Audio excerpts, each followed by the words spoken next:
Social మీడియాను misuse చేసే వాళ్ళపై చర్యలు తీసుకోవాలన్నారు Khairatabad MLA Danam Nagender. Freedom of speech limits లేవని ఏదైనా మాట్లాడవచ్చన్నారు. కొందరు ఫ్రీడమ్ ఆఫ్ స్పీచ్ ను మిస్యూజ్ చేస్తున్నారన్నారు. సీఎంతో పాటు వారి ఫ్యామిలీలను బూతులు తిడుతున్నారన్నారు. హేట్ స్పీచ్ బిల్లు రద్దు చేయాలని అనడం కరెక్ట్ కాదన్నారు.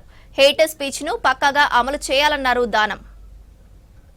ఇప్పుడే కానీ ప్రభుత్వాలు అధికారంలో వచ్చిన తర్వాత కొన్ని పాలసీలు తీసుకున్నప్పుడు ప్రజా సంక్షేమం గురించి మరి కొన్ని ప్రవేశపెట్టినప్పుడు అందులో కొంతమందికి మంచిగా అనిపించవచ్చు, కొంతమందికి బాధ కలగవచ్చు.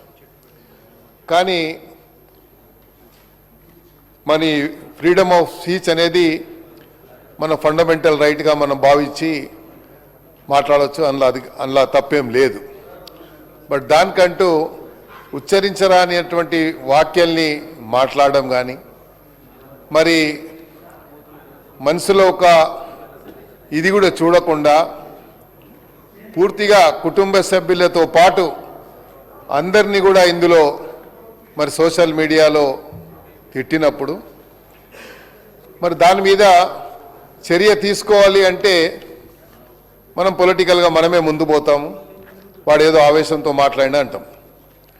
కానీ దేనికి అనే ఒక లిమిట్ అనేది ఉండాల్సిన అవసరం ఉందా లేదా అనేది నేను తమ ద్వారా గౌరవ సభ్యులు ఇప్పటిదాకా మాట్లాడడం అడుగుతా ఉన్నాను. ఎందుకంటే అధ్యక్ష, ఎప్పుడే కానీ మనం freedom of speech is not a skies the limit, there is a limit for everything.